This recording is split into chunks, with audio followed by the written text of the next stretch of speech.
There were some conversations before schools were locked down about, maybe different ways of trying to serve students to work together. Because at that point, we were really trying to build like hands-on end of class kind of culminating projects. After schools were shut down, that completely disappeared from our school. Like there's I would say almost entirely, nobody is sort of like thinking and planning in that way of how do we get students in rooms together, working together, talking together, collaborating on things together. And the push has very much been about trying to make sure that everything's accessible, it's providing access to students and access to families to be able to pull things off of Google Classroom.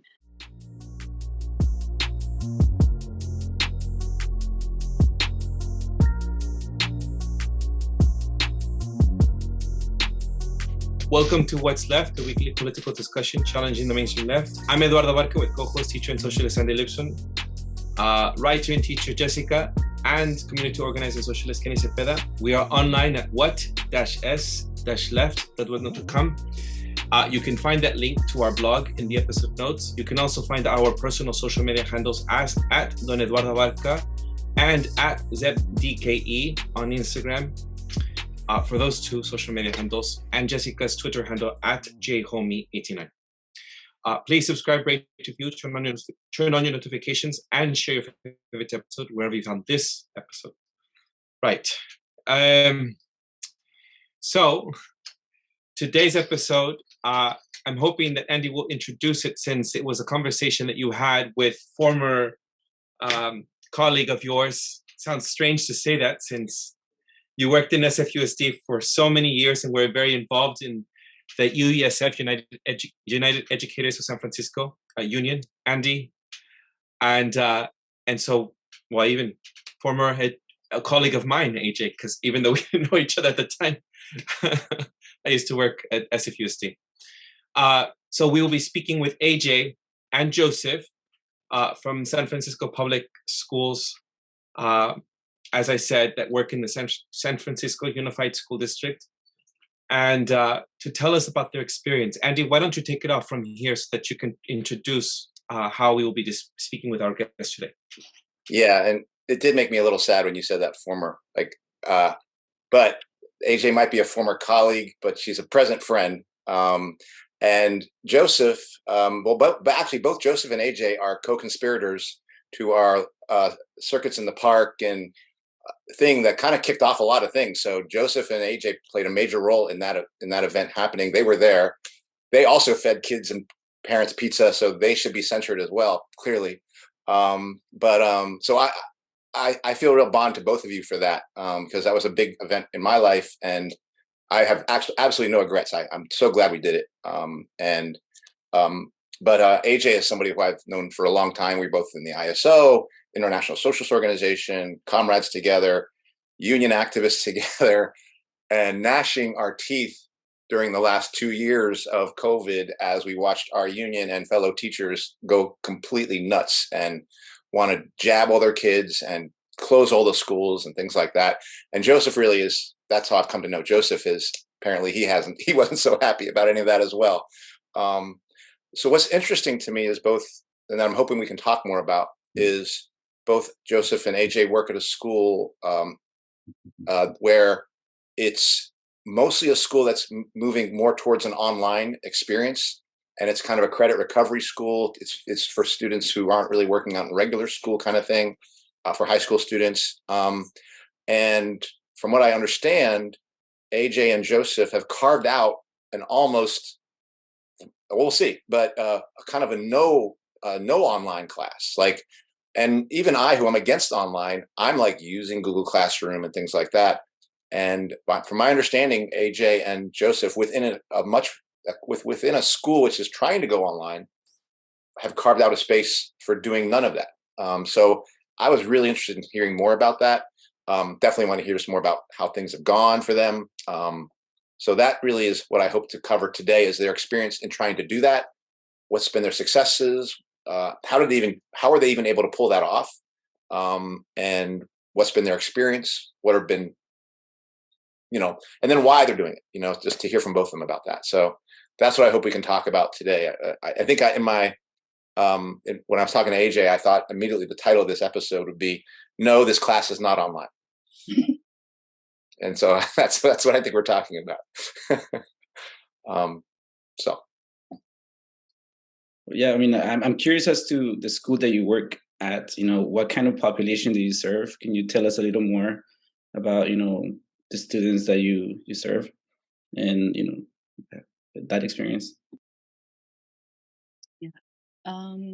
Okay. Jump in, fill in the spaces, Joseph. Um, it's a very small alternative. It's a public school. It's an alternative public school. So our students who, for the most part, have started high school at a traditional high school, and that school has not worked for them, and for a whole bunch of reasons.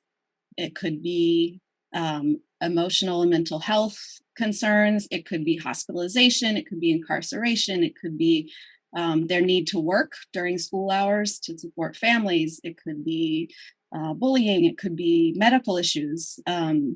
It could just be not going to school to the point where they've been strongly recommended to try something else by the school that they were at. It's very small. We serve, I don't know the exact numbers right now because a big portion of our students are in the districts, are in only experiences online. Maybe, Joseph, is that about a third? I would say, yeah, about a third, yeah. And because of the kind of school we are, we have students from every single neighborhood in the city.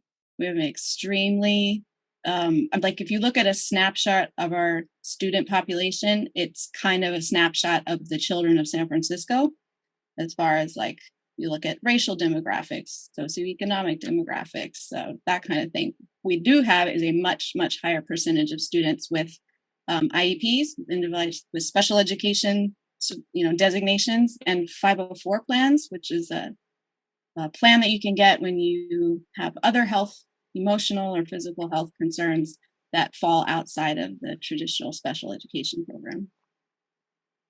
So, well, basically then tell us, my understanding is your school is going more online. This year, how did you approach that? And how did you begin to carve out a non-online presence? And can you describe more about what your program actually is? Yeah, toward the end of last year, AJ and I realized that we did not want to be a Google Classrooms teachers.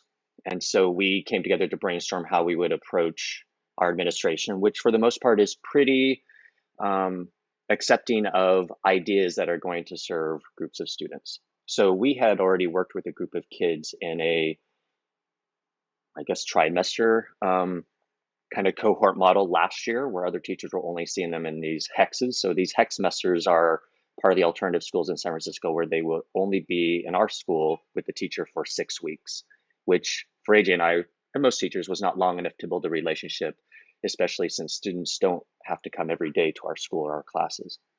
So we had worked with a group of kids over 12 weeks and realized that they were having success in building relationships with one another, attending school regularly, having some sort of accountability for themselves and their partners. So we had brainstormed, how do we do this next school year, where we currently are? And so we had collected enough data for them to kind of get on board with AJ and I to see what this would look like.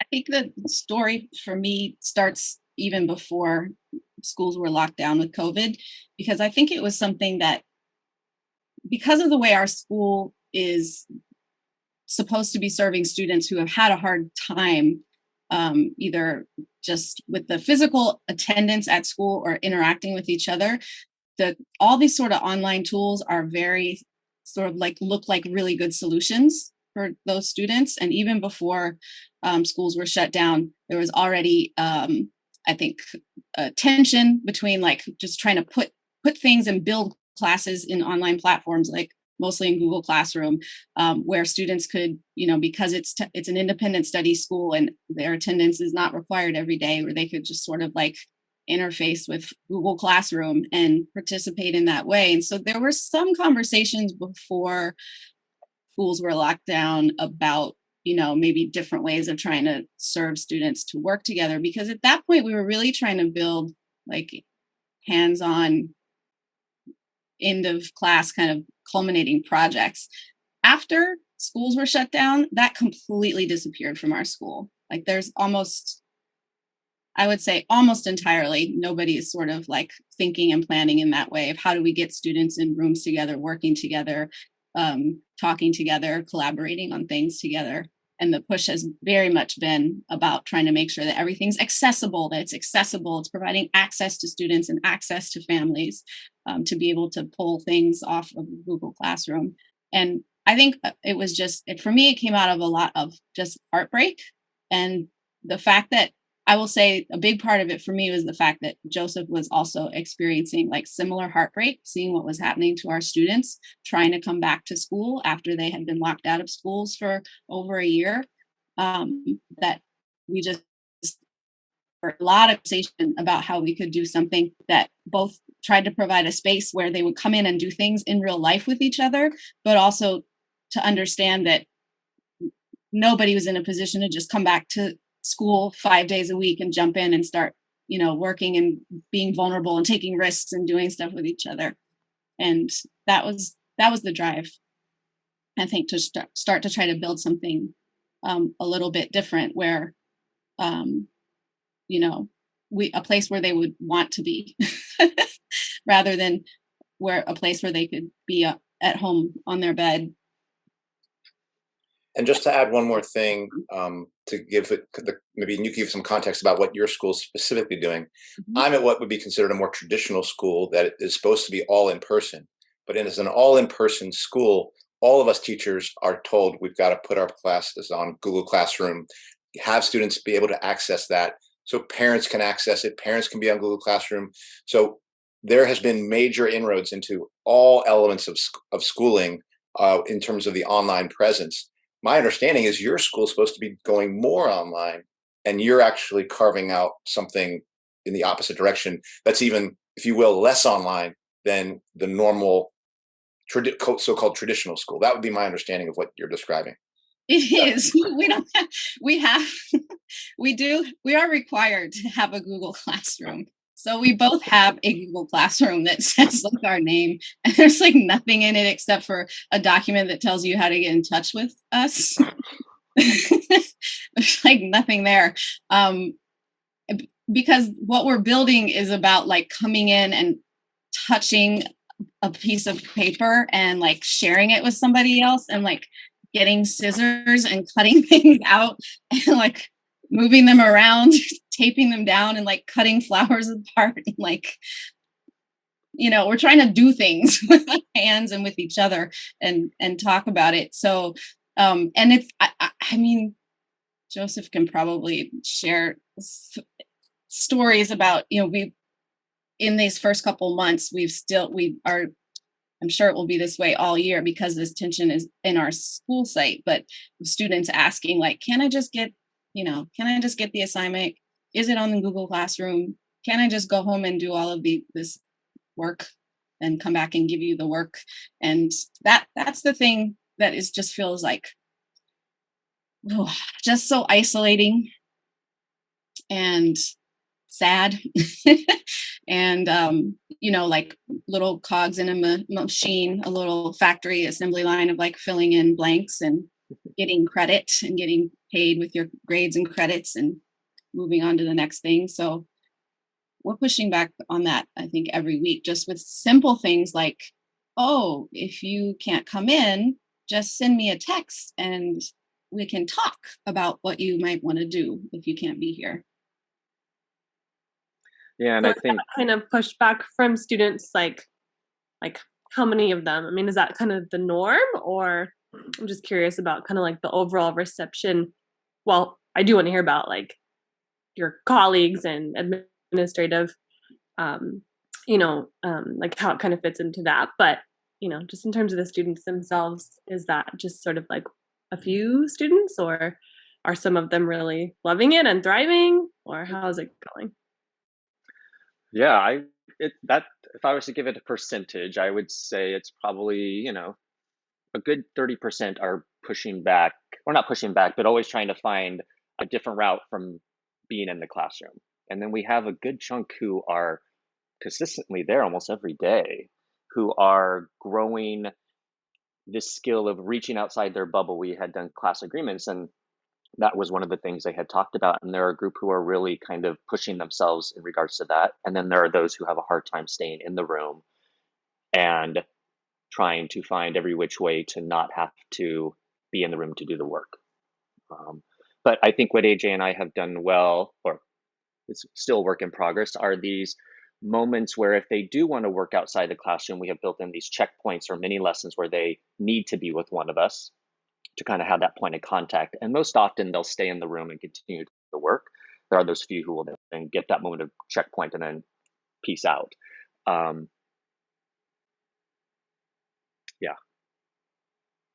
There are so many, I mean, even the students who are there, I think we're definitely seeing people who are, building new relationships with each other, having conversations that we hadn't heard them having before. I mean, our steps are really, really these little baby steps of people just like interacting with each other in real life again. It's very clear to see their, and this is, I'm sure across that everyone is seeing this in all schools, not just in ours, but their discomfort in, being together in space for a long period of time somewhere where, they've already had so many negative experiences with school, and then that was completely interrupted. So who knows, we have a number of students who they weren't doing online school either.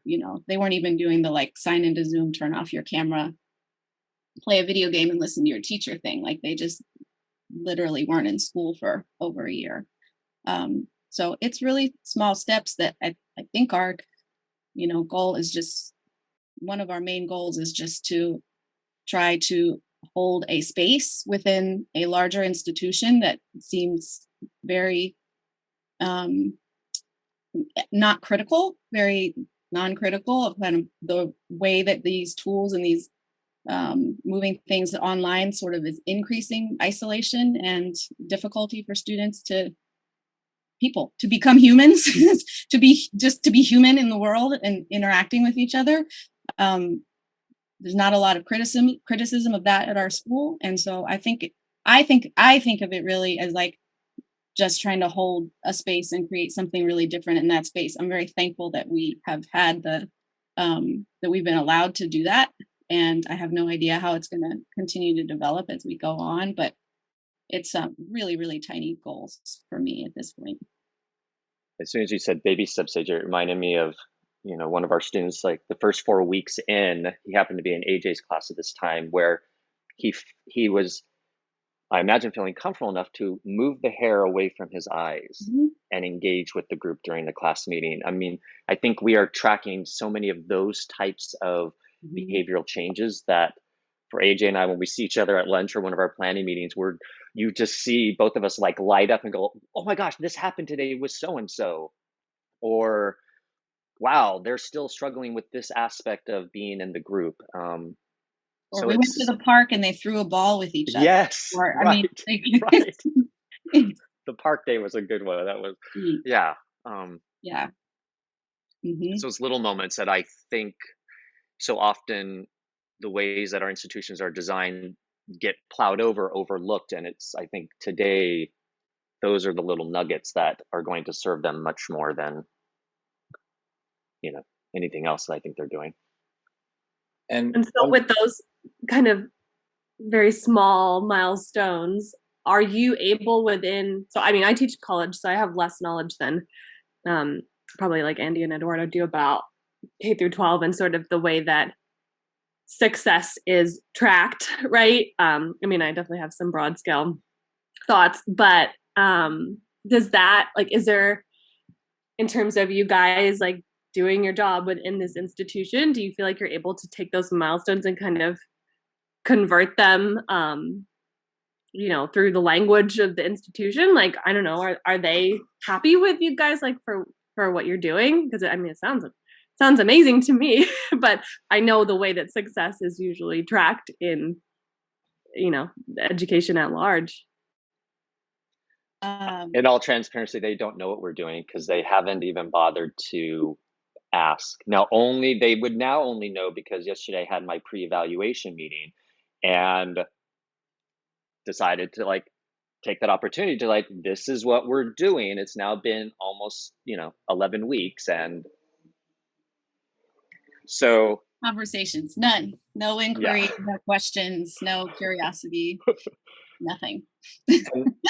And so I think we probably should get into what you're doing, but I also want to point out that you're not just dealing with the fact that kids are being separated from each other, or teachers are being separated from students, but there is somebody coming directly into the room. The corporation, Google, all of them are now coming into that space. As we all know, on a Google document, when you compress history and you can know all those things, that's not just knowledge a teacher has. That's the knowledge the company has about every keystroke this student has done. So in a world of big data analytics and data analytics, it's literally handing over the classroom to this giant gorilla coming in. And that's what you're essentially getting out from under. So it's not just a social emotional thing of students being together. You're also keeping something out. Mm-hmm. Yeah. I'm just curious about like the feedback from parents. If you have any about this situation compared to being online.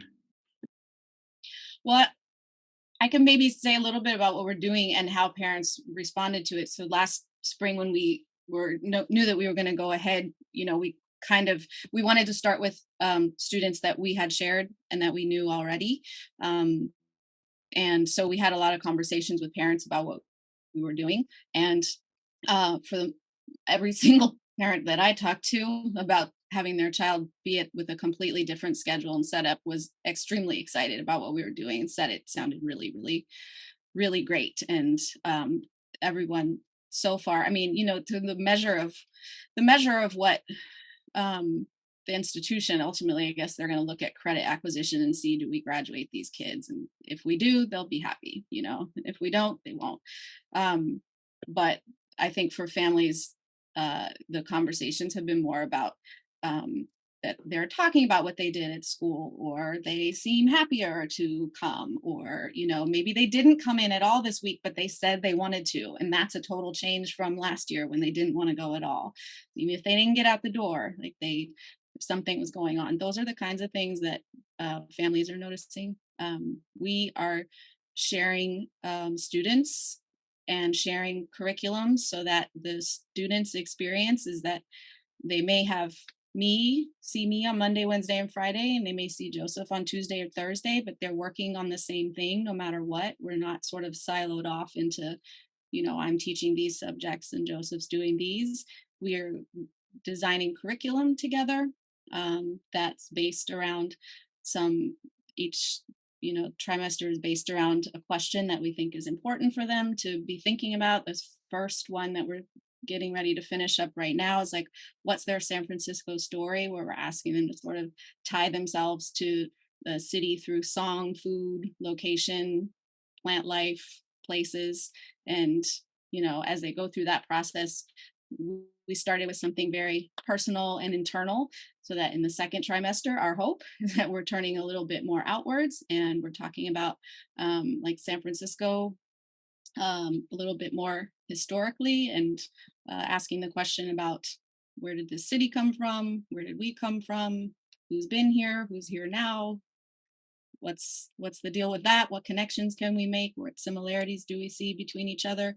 Trying to come a little bit outside of those shells. And we do that by having work or tasks for them to do that are sort of in different kind of areas or buckets, I guess is the way we've been thinking about them right now. So they've been engaging with like learning about plant biology and flower reproduction, and they've been learning about the history of the land and asking the question about how humans have interacted with the geography of the city and how the geography impacts us. We're looking at telling our own story through music and creating musical playlists and engaging with creating recipes for meaningful foods and creating timelines and wrestling with ideas of like proportionality and how time lives in our brain in one way, but if you work it out mathematically and proportionally, it looks different. We're throwing all this together in one big, beautiful map for the end of our trimester and trying to just like weave threads between these things where they can start where they want, work on what they want. They miss a week of school, they come back and pick up where they left off. There's no us standing at the front of the room like delivering a lesson that then someone has missed. They don't have that experience. And what am I leaving out? There's so much. So many things, but I don't even know. That was a good encapsulation. Oh, talk about that. The what we thought about the journal work. That was interesting. The outside of school piece. Yeah, we had designed these journal works for each of these buckets or tasks that AJ was referring to in hopes that that would get them to interact with other humans. So one of them was about interviewing 3 other people about what music they were listening to at their particular age. So hopefully someone that was twice their age. It was also for the timeline part about interacting with with an adult who, what were they experiencing as a current event in their life at that time. They were to go to a park near their neighborhood or somewhere else in the state they like to go and kind of think about how people would design that, like what would a map maker think about or someone who's designing a park think about. But interesting enough, it didn't work out as well as we would have liked. We found that for them doing the interviews, they would be in class texting the person they interview questions instead of taking the time in between class to actually have a conversation, or excuses of, oh, I'm waiting for mom, dad, caregiver to be able to come home from work and I haven't been able to see them yet to do that. Or I thought it was really like we were talking about it the other day. It was very revealing of all of the stresses that are just the massive amount of stresses that are on families and people in general right now. That 3 weeks, 4 weeks to try to capture somebody for 15 minutes to sit down to talk about, what songs you liked when you were 16 years old. It was a very big ask. And I think that was a little bit, that was unexpected for us. It was something that we hadn't anticipated. And I think for me has been just a learning about like, not just the amount of stress, the amount of time that people are spending working, the amount of the difficulty of approaching, like having conversations like that. There's a lot going on there that I think it was good to stop and sort of try to unpack that a little bit, because it was a little bit surprising. I wanted to go into the comment about the students pushing back. Because I work with families in the Mission District in San Francisco, not as an educator at the moment, but as like just community organizing, helping families do their advocacy, like speak up for themselves in schools. We've just been in the Chronicle. The Cesar Chavez Elementary School is just in the Chronicle about high absentees. I don't know if any of you saw that for elementary school, and I knew something like this would happen once you started putting families or students out, like, away from, or you started having them at distant learning. And so that's why I'm not surprised with like the students that I think it was Joseph who mentioned it, or AJ, about pushing back, like, I just want to come to school and just, is there a way to be online or just text or do something? Because it's like, it takes a lot of work to get like massive amounts of students or families to get habituated to something, and then to unravel that habit of coming to school, or coming to work on time, or getting to somewhere presencial, in person, and then suddenly you break that. Oh, everyone's at home, and then everybody's trying to find an easy way, because of course school is not cool. School is discouraging in many ways. If you're stamped to be graded just to go and then fail, so what's the purpose of school? So that's not where my interest is at, so I have to attend. So it's all these things, and of course they're the high achievers, but largely, especially in public schools where I attended, and also have raised an adolescent in it. You have students struggling to find the meaning and purpose of going to public education. It's like, what is the purpose of going if I'm just not going to make it to making all these hoops to go to university, as I'm being told that's what school is for, right? You're supposed to be conditioned for that. And so that pushback that both of you mentioned, I was just saw as that is more of what has happened because of distant learning. Because now you're making students feel like, okay, they already feel like school's not a place, and then suddenly you have distant learning. It's like, oh, suddenly, another way for me to just distance myself further. When school, and I've had an adolescent in my home and I've lived with one and raised one, so sometimes they don't want to do certain things, but those experiences of being there, like the whole thing about like slipping your hair, like small things like that, where now, unfortunately, with masks, if you see students wearing them, they're not really wearing them because of COVID. It's more of just trying to hide themselves behind a mask, which they were already trying to do before then, right? But like that about that students with uncovering their hair, pushing them to life experiences where they have to interact. This is such a wonderful thing. I'm so proud and so encouraged and moved that both of you are continuing to do that work at your site, because it is something that we need for our students, for families, for people, for just general like well-being. And I guess where I wanted to, that was my question following to this is like, this is something that was initiated by you two, if that's my understanding. What was the response to your colleagues? What were they thinking about this? How did you both bring this up to your principal? How did you both talk about this in staff meetings? And what was that response like?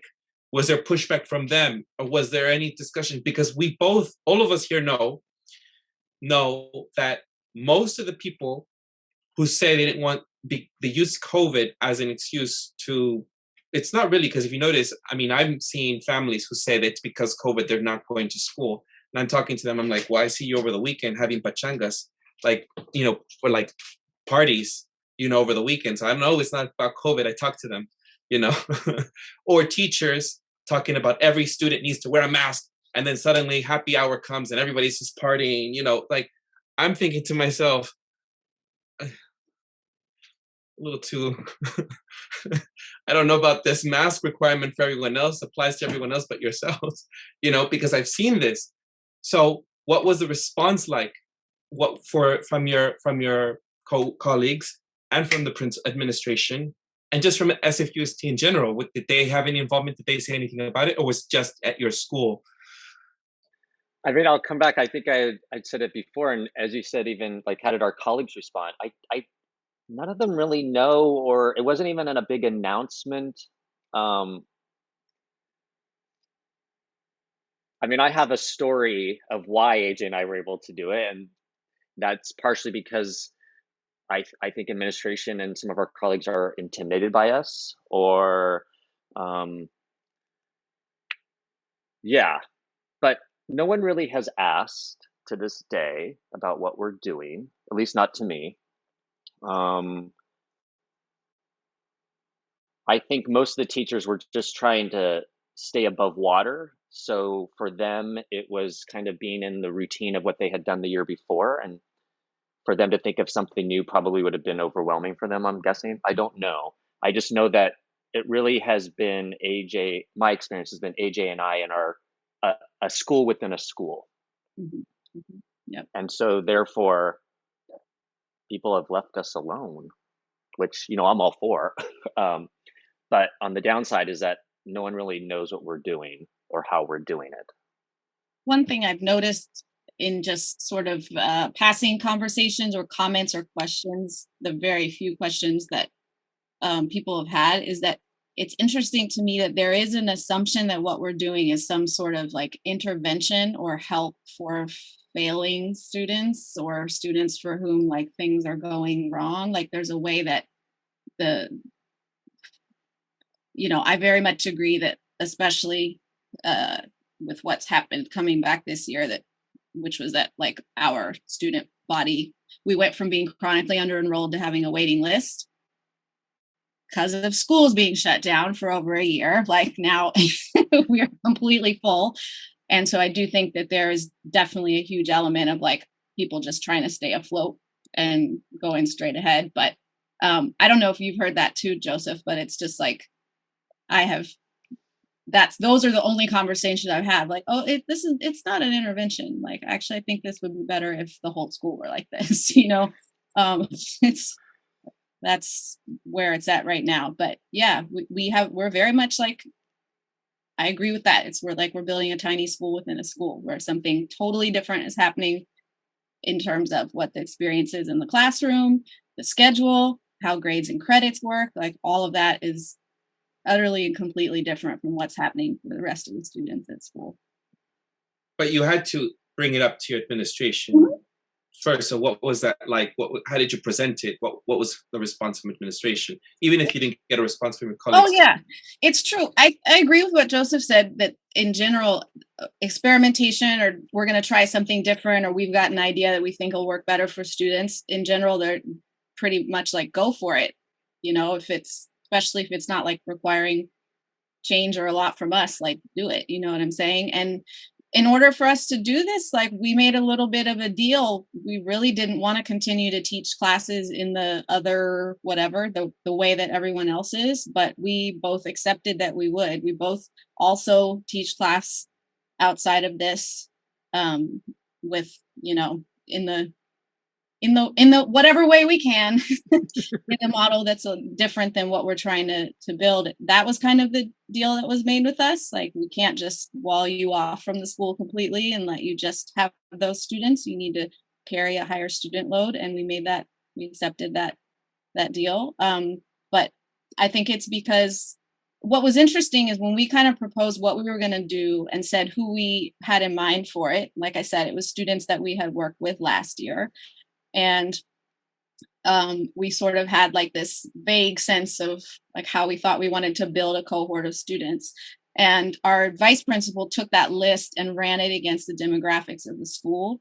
He was like, well, I'm going to compare this data to sort of make sure you're not like cherry picking, or I don't know. And those words were not said, but that was completely how I understood the intention, was that you're not like, making some sort of selection. And when that spreadsheet was shared with us, the student that we had picked matched the demographics of our school in every single category, right down the line, except for we have about half of our students have 504 plans and IEPs. So we have an even higher percentage.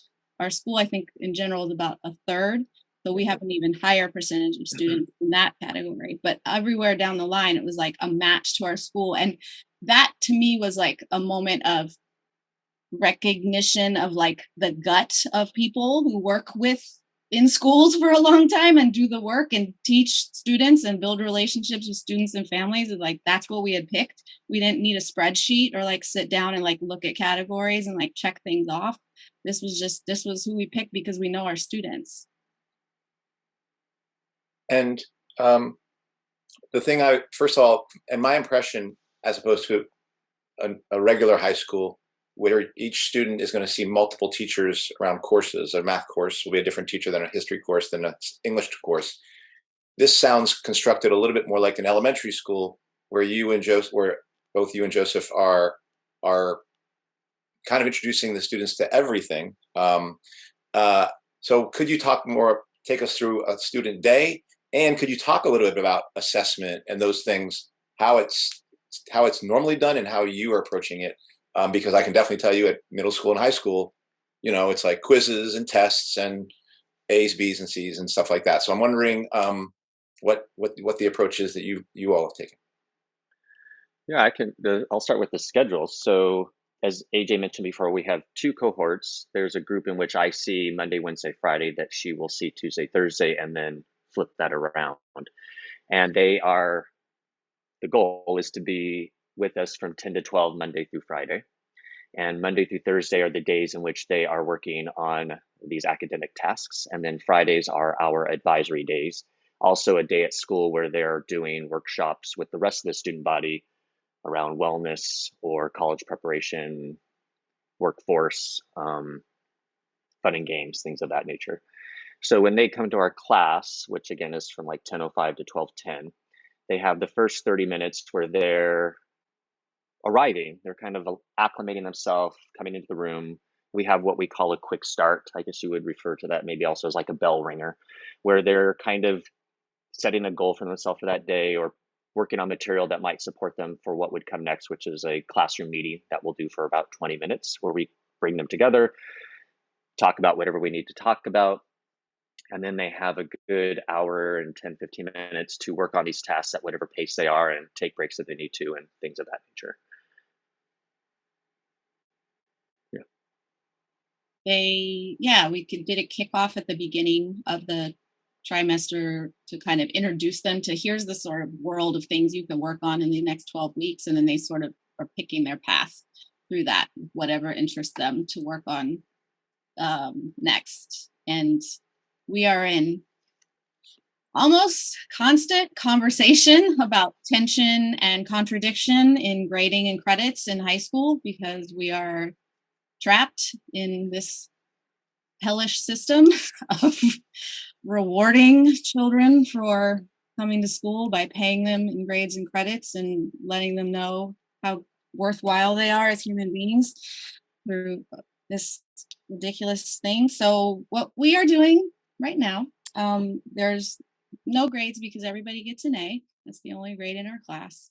And we have a total number of credits that, as a high school student, you have to get so many credits to get that diploma. So we look at that number of credits and sort of portion it out amongst the work. And, they have 12 weeks. And if they do, if they touch in all of these, say, 4 areas in the sort of portfolio or final project, they can get their full 20 credits. And right now we're kind of in this area of, it's coming to the end of the trimester, and we're had lots of conversation between the two of us about how to approach conversations with students about, who have not, say maybe only worked in 2 of those 4 areas, or really only worked in 3 of those 4 areas, and how we want to talk about that with them and with their families.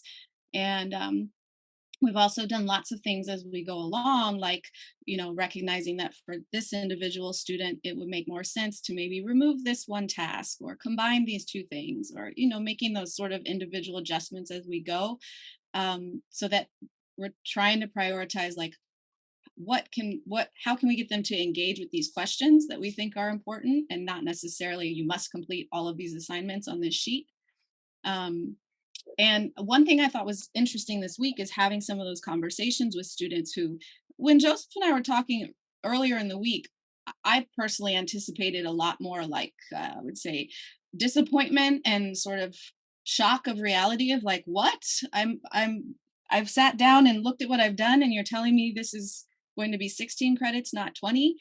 And my experience actually this week was of a lot of students being like, hey, that's a lot better than I did last spring. Like, oh, okay, that's fine. That's great. You're right. I really did not come as many days as I should have. Like, I was only 17. Like, I wasn't here, like that was much more of my experience than anybody being shocked and outraged. But I will say, this work is nothing but us talking about contradictions that we're trapped in and trying to figure out, like, how we want to try to navigate that in a way that keeps the humanity of our students kind of at the center, and our principles and beliefs. So I'm curious about what the expectation is of this population of students that you're serving. Because my understanding is, like, a lot of teachers had to teach for metrics, right, and for testing, and in other schools. So I'm wondering what the expectation is of this population, right, that has more quote unquote challenges than other quote unquote normal kids, right, in a normal quote unquote school. So I'm wondering as to, if that plays into the hands-off approach that the administration has so far. And so, yeah, again, to reiterate is, what is the expectation of these kids in terms of metrics and grading and, like, yeah. I think ultimately it's, will they get a high school diploma? And then I'd say below that is, will they do it in 4 years or close to that? And outside of that, I mean, I would say ultimately that's it for the school. That's it. That's the purpose of the alternative schools in San Francisco Unified. It's their way to provide, a reason for their existence is to be the sort of last hope for a lot of students of getting that diploma, and graduation rate and credit acquisition by grade period is, that's the kind of numbers that people are going to look at. I think within our school, that's not largely what our staff is interested in. Most of them are, interested in making sure that students become whole, healthy, happy adults. But I would say the idea that we need to really seriously look, or that we could really seriously look at and try some different things in how we're actually doing the teaching part of that, is much more limited. It's not a question, not a conversation I've been able to have with many people.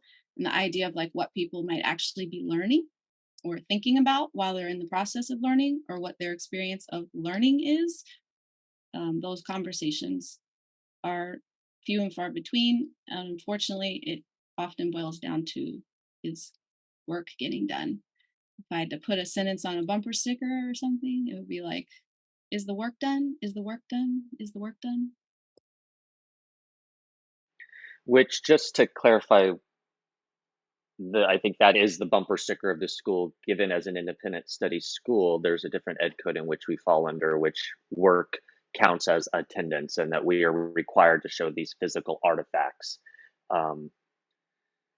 And so therefore, that is a lot of the motto of like, well, did they get their assignments in to get their credits? Not, are they learning how to be with one another? Are they learning how to communicate, things of that nature? So AJ and I are, in our own ways, pushing up against that narrative so we can provide a different experience for them. So you mentioned that teachers at this school, by and large, want to, make sure these kids are, human beings. Yet a lot of these other teachers are going with the systems, right, that are, contrary to that goal. And so what is the difference? What sets you apart from those other teachers? Maybe I don't know if you can comment on that, or because you all have the same intention, right, of working with a population that needs individualized attention, even though everyone should, but you're working with what you got. So what would maybe bring other teachers to the same point? Oh man.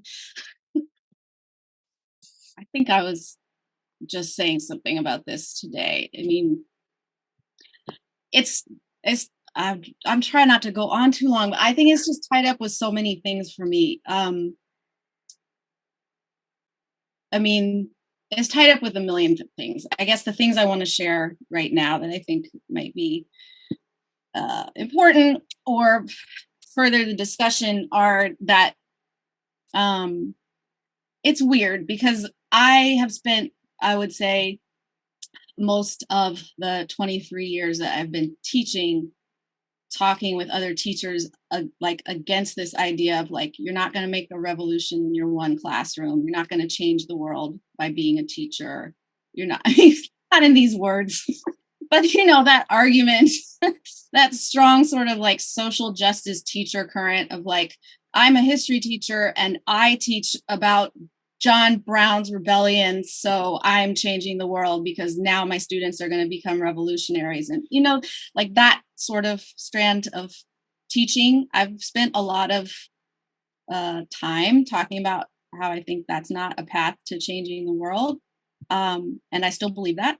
And I also find myself at a place in my life as somebody who is, will still say I'm a revolutionary. I think the whole system has to go. I think only a revolution will get rid of capitalism. I don't think there's any other way we're going to get rid of it. We're going to have to rebuild it from the bottom up. Only regular folks can do that. I believe all of that. And my experience of the last few years has really, I guess, first I went through the destruction of my community of what was a revolutionary socialist organization where I thought I was like working towards that goal. And then I watched like my union where I thought I was like maybe connecting to people and like working towards that goal, like utterly turn into a piece of garbage behind what happened with like COVID, and also just sort of reveal in all of its nakedness, like what a just pointless institution it was. Like that's gone. I can't participate or interface in that in any way that feels productive or at all good to me. And so I do think, you know, there's a part of it where I have this energy inside of me that wants to like connect with people and believes very much in like the ability of normal people, regular, all of us to make change and like the capacity to live our own lives. And my community right now and the space where I can put my energy to do that is by making this interesting, safe place where I work. And I don't think that's the same thing as thinking that I'm like fooling myself into thinking I'm changing the world through this model, but it is kind of where my energy, that same fire has any kind of outlet right now, to be honest. And I think that, you know, our colleagues at our school who, you know, have the best interests of kids in mind, I think are just tired. And so it would require them to create something outside of the model in which administration has given.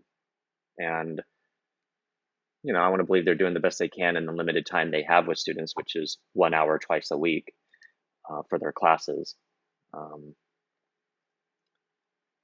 But I just think they're tired and maybe don't have that aliveness that maybe AJ and I have in this current stage of our professional careers where we're wanting to shake things up.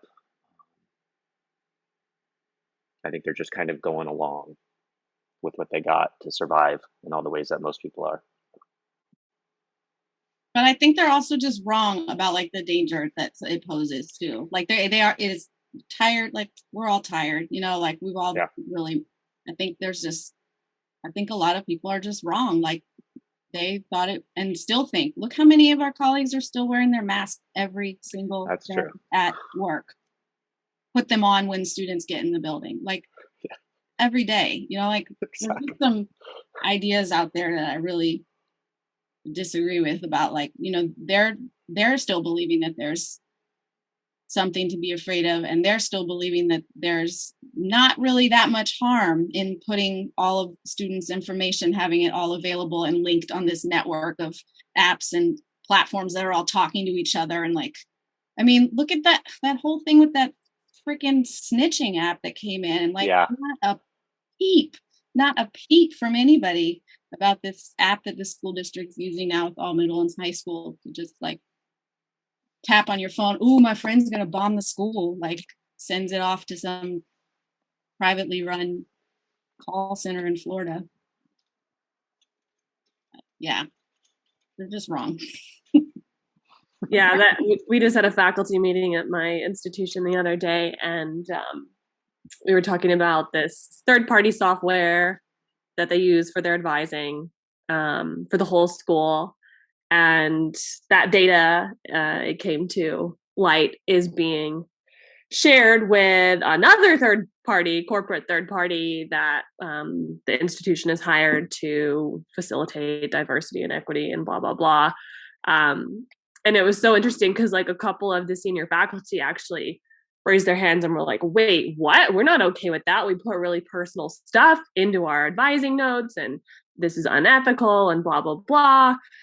And it wasn't really clear, you know, the sort of person who was representing administration and student affairs was like, well, let me get back to you. I'm not exactly sure in what capacity, what data is going to who or whatever, right? And I followed up with those faculty because they're like, well, we'll get back to you. So I followed up with them like, just the other day. I was like, did you hear back? Like, where is that data going? And they were like, well, apparently it's disaggregated. So we're totally fine with that. You know, it's just like these like lack of, I don't know. It's just like you're wrong. You're not like you're fundamentally not understanding why the technology is so dangerous to students. Anyway, I had a question. Just hearing you guys describe parents, administration, colleagues, and then to some extent the students themselves, it sounds like it doesn't really sound like that subversive, right? Like that's not like the energy, like it all sounds completely logical and fair, like even within this horrible system. So I'm just kind of curious, like I understand that the administration is, sort of hands off for now, and to some extent I think that's what what most instructors of any kind like. That's partly why I went into teaching university instead of K through 12, is because to some extent they leave you alone more. It's pretty rare that I have somebody like sitting in the back of my classroom assessing whatever, but I don't know. Do you feel like you're doing something subversive, or is that a thing on your mind? Or it sounds like you're pretty focused just on each of these individual students, but I just think it's even just like the questions some of us have been asking, we're like, what did the principal say? Like, what didn't jaws like drop to the ground? Which is, that's indicative of all of our experiences of trying to do just like even the slightest change. And it's certainly like a non-conformist project, but do you feel like you're doing something really subversive in the eyes of your institution? And yeah, I think what is if people were to look inside at what we were doing, I think there would be probably a lot of questions like, what, these students are going to graduate from high school and they will never have explored sine functions, or like, what, these students are not going to master quadratic functions before because there's obviously choices that we're making about things that we think are going to fit well. We actually are going to do sine functions, it's going to fit really well, but we have to make these kind of decisions about what seems like relative and exciting, and you can put your hands on it, and it's going to be generative of curiosity and like doing stuff. But like we are teaching language. Neither one of us know anything about teaching foreign language. Neither one of us are fluent in another language, but we're going to be assigning students Spanish credit. And that might be for doing a sort of self-paced Korean study for 12 weeks. And we're going to give Spanish credit for that. So there is stuff like that, where we're constantly like, and because we actually can do that because we're an alternative school, we have a lot of flexibility we both have multiple subject credentials. That's what you're supposed to have. This the kind of school that we work at. We have flexibility in there, but there are questions like that I think rub up against the expectation of other of families, for sure, of other teachers, and of us just sort of like having been indoctrinated ourselves, having gone to and taught in these schools of like, is that okay that we're doing that? Is that going to be all right?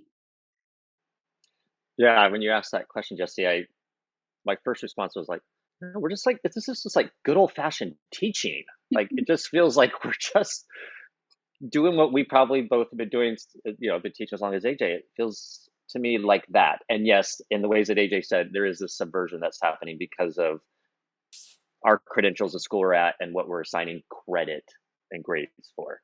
But outside of that, I think because we have created a school within a school, it doesn't feel so subversive because it's AJ and I, and we're doing what we do. But in the bigger scheme, sure, that's happening, and I think it's just natural because of who we both are. Well, to me, where the subversive element comes from I imagine your recognition of what the threat is versus what our colleagues thought the threat was. Our colleagues thought the threat of these last 2 years was something that was related to health or a virus or a sickness that was like a bug that you could catch. That's what they thought the threat was. And by and large, you have identified the threat as institutions, corporations, and I would say particularly the ones who are interested in the big data area. And you are cutting out within an overall thrust. Like, here's what we've seen in education. Overall, tech has made deep inroads into education on all levels. I'm using Google Classroom more than you are. And I'm in a school where kids are supposed to come every day. And by and large, they do come every day. But I'm, in a sense, being forced. I'm now thinking about if there's a way I could carve out something now. I'm thinking about that as I listen to you.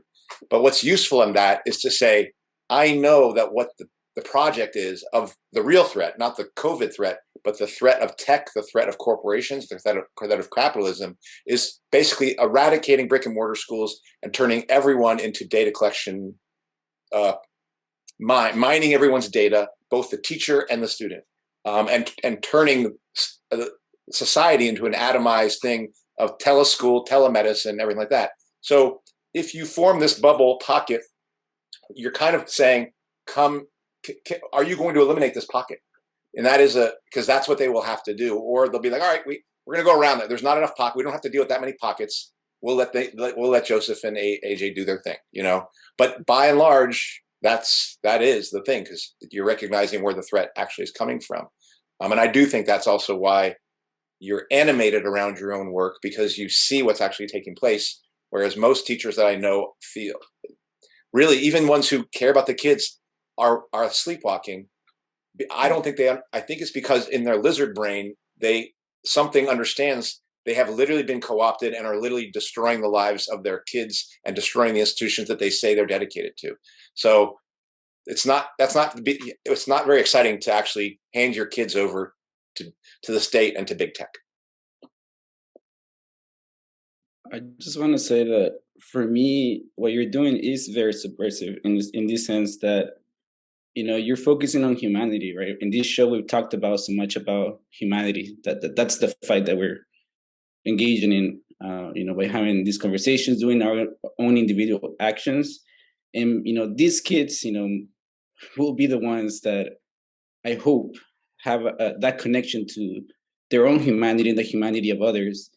I'm more afraid of those kids who are learning to measure everything, to program, to engineer everything, to not accept uniqueness. Those are the kids that I'm afraid of.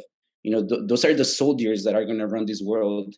And I have the hope that the people who have, that are more in touch with their humanity, we're gonna need more of that, right? We need more of that right now. We will need it more in the future.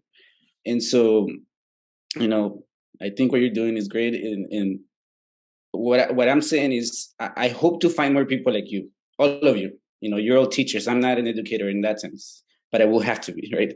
I will have to learn. But I'm hoping I can find more teachers like you that care about the humanity and not, just running the machine that stamps, kids into this system of capitalism. And so I do appreciate what you're doing. I see it, and I think it is radical. And I think the most radical thing to do now is to be human, to show and encourage others to stay human.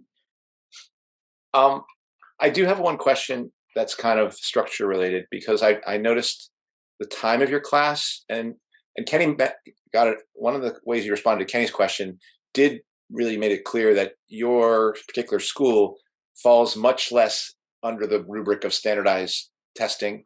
So it's not measured. Its success is not measured on the basis of how are students improving on these standardized tests. So how much would you say the fact that your school is outside of that standardized test area and you have a shorter day? It doesn't go from 8 to 2.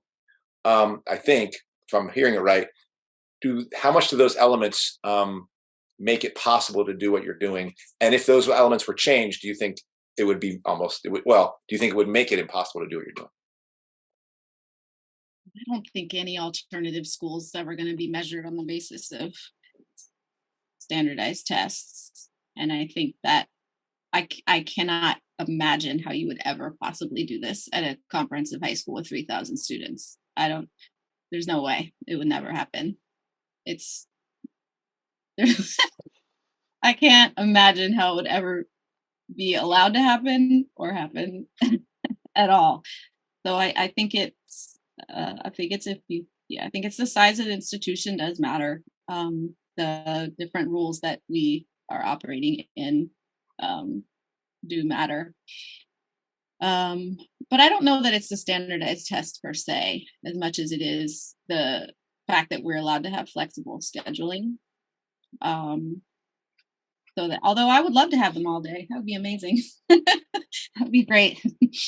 wouldn't mind that at all. I don't know. It's, you know what, high school is so much just bean counting. It's just credit numbers and course hours and schedule shuffling. It's insanity.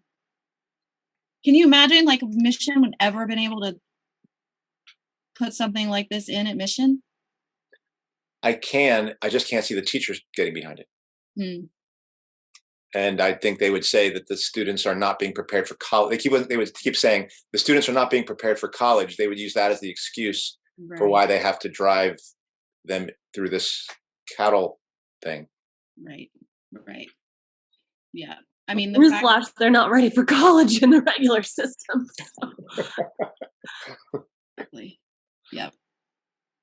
But that's definitely the fact that we are not, you know, the percentage of students that we have that go to or complete college is small. That is not preparing kids for college is not a big message.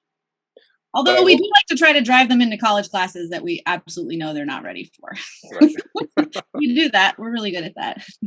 But I will say that this whole thing has given me a sense structurally of how our society uses its college system to both condition both ends of the workforce.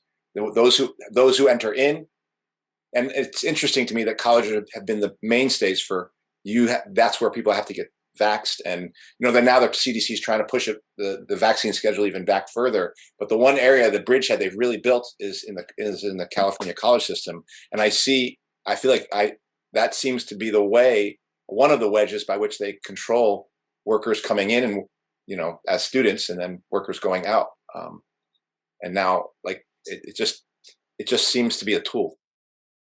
Well, my question would be, what do you hope comes of what you're doing this year, and maybe in subsequent years? Or have you thought about that, and have you? Because I will say, your model is a model that would work for anybody who's trying to homeschool their kid. I hope that I hope that we start to see students say hello and goodbye to each other. That would be a major milestone. I would be so excited if that happened at all before the end of this year. I would be really excited if we saw our attendance stabilize a little bit, because that would say to me that it's a pleasurable and safe place to be for more students. And I would very much like to have a whole nother group that we do in the afternoon from 1 to 3 next year. That would be my hope, that we get to double in size and get a whole nother group of students. And I would like to see colleagues have curiosity about what we're doing and talk about it and be interested in doing it themselves, although I am extremely pessimistic about that. I do hold out hopes for a few folks maybe being interested. I think that would be a good thing, although I don't expect it. Those are my small hopes right now. Yeah, I would agree. I think the umbrella, I would put some of those in that AJ said, you know, watching the students be able to self-regulate. And for me, that's like that attendance kind of increasing where they're able to regulate themselves in an environment that historically for them has maybe been really activating. So if if I'm able to see them kind of regulate themselves more and stay with whatever's happening while they're in the classroom, that would be a win for me. And definitely, like AJ said, be able to say hello to one another and understand that there's something in, social solidarity, that idea of, we want to be with one another. We need one another in order to learn and grow and thrive. I would hope that they would start to recognize that. And, good old self-management, whatever that might be, whether that's managing time, managing, the work that's coming to them, managing their own expectations. Those would be things that I would hope to see in them by the end of the year, which I think we're starting to see those little things, each week already. So, Joseph, do you have any bigger aspirations for the program, if I could call it that, like that you and AJ are doing? Oh, I would echo what AJ said. If I can do this and move out of having to do the other program, which is put up a Google Classroom, put my assignments in there for the students to access without ever having to see me, yes. So if AJ and I could have, 2 cohorts each, and we're serving twice the amount of kids we are now, that would be ideal. I mean, this is probably the first time in a long time. I've been at Independence a little bit longer than AJ, and this is the first year in a long time where that teacher body in me is so alive, so wanting to put in the effort to think outside the box in regards to how we serve and be with these kids. So if I could do more of that, please, and thank you. That's it for me. I don't know if Kenny was going to ask a question. I mean, this might change the tone a little bit, but I'm curious about you as, individuals in this struggle, and, is there a cost, right, for you for doing this right now? And, how do you sustain yourselves? Maybe if you can share that. Yeah. I mean, that's a good question, Kenny. I was stuck with the word cost, and sure, there's a level of constantly being on as we're creating new stuff and kind of reimagining, but I see most of this as like a deposit into, my life units. One, be able to work with AJ, we both have a great working relationship and we see things similarly and offer a different perspective that only enhances what we're doing. So being able to be with a colleague in a way that we are with one another is enlivening. But if there's a cost, I mean, I'm tired like everyone else and we're constantly on. I mean, I was telling AJ yesterday, I was like, she might end up being one of my longest term relationships. I mean, I see AJ throughout a lot. AJ and I are with each other a lot in the day. So I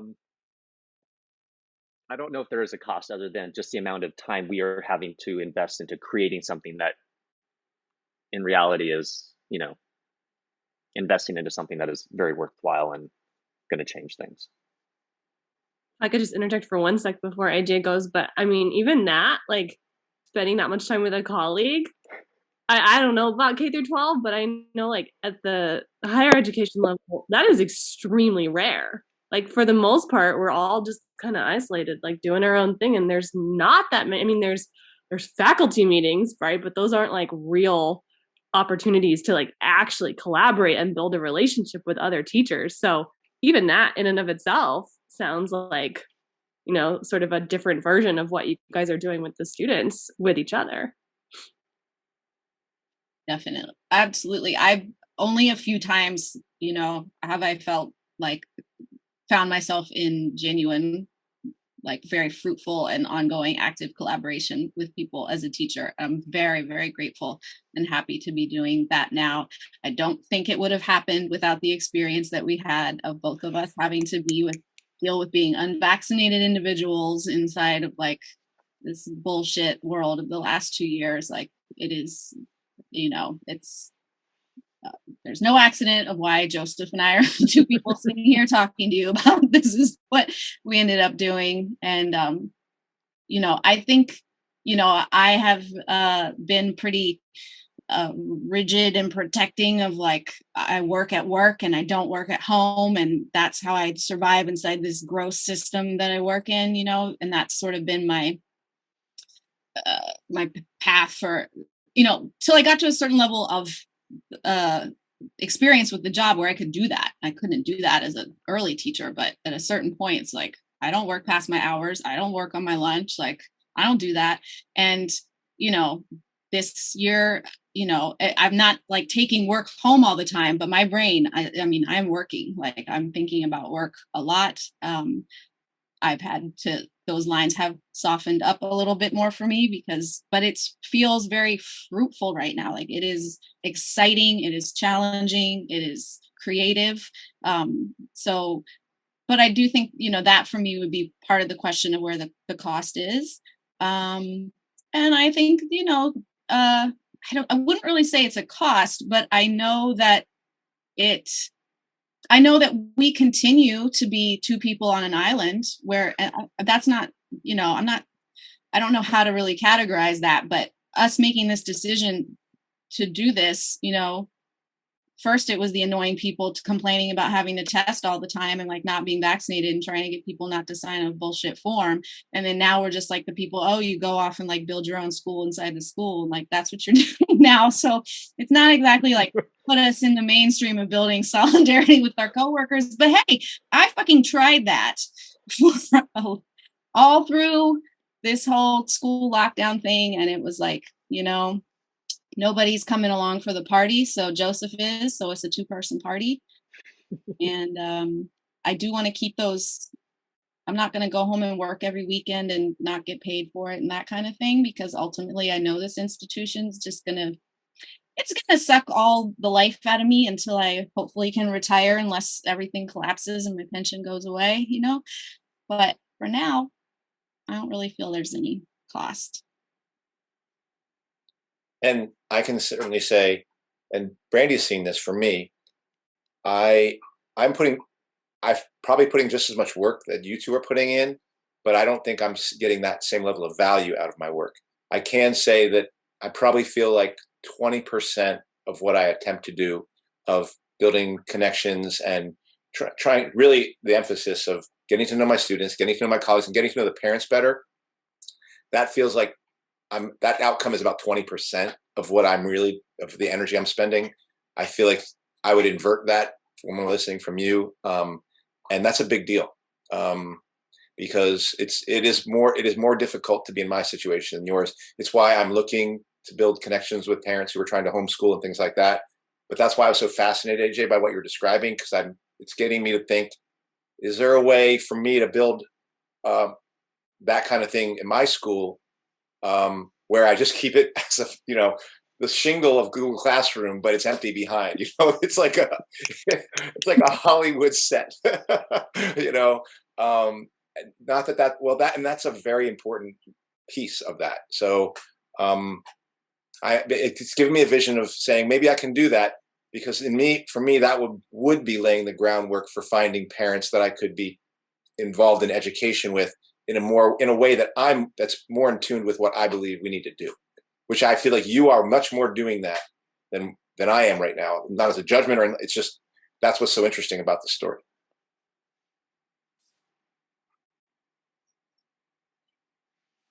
I think as we're wrapping up, I just wanted to commend you both again. It's amazing.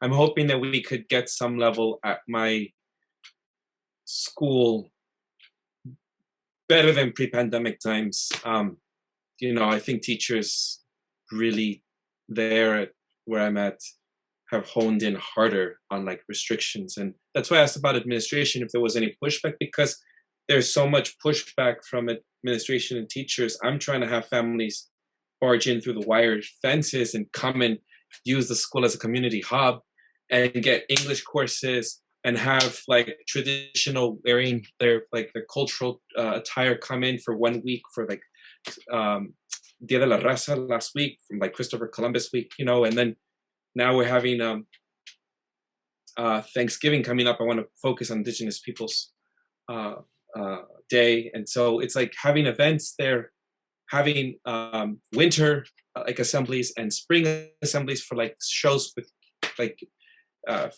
kinder through fifth grade. Like, so it's so much pushback that I get that was stuff that I felt was so normalized before.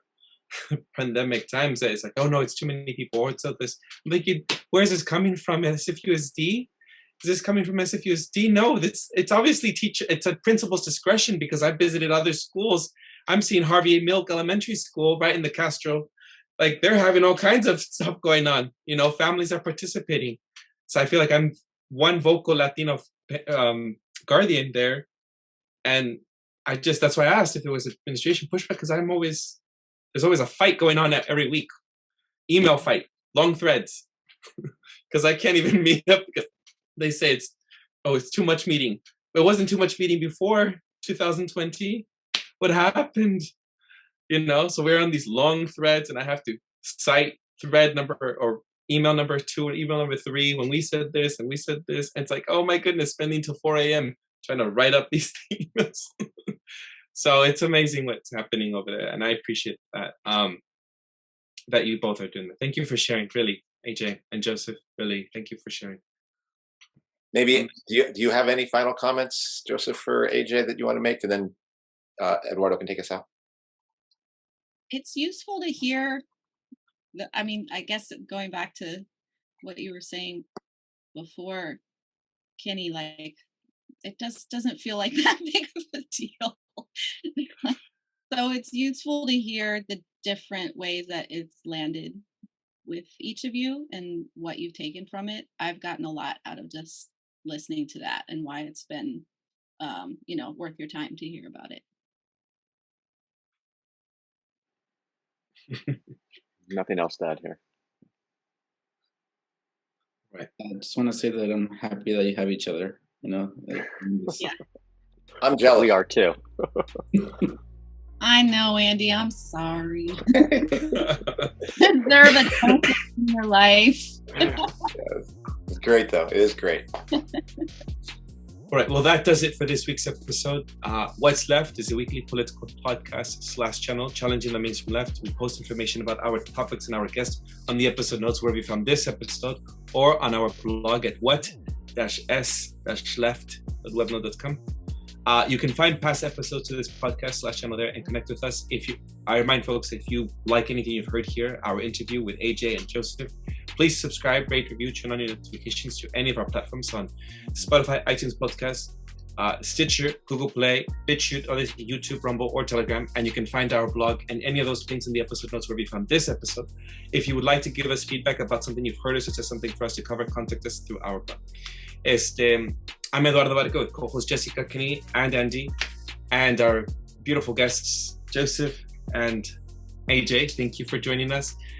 You can find our social media handles, at Don Eduardo Barca and at ZepDKE on Instagram. And you can find Jess's Twitter handle at JHomie89.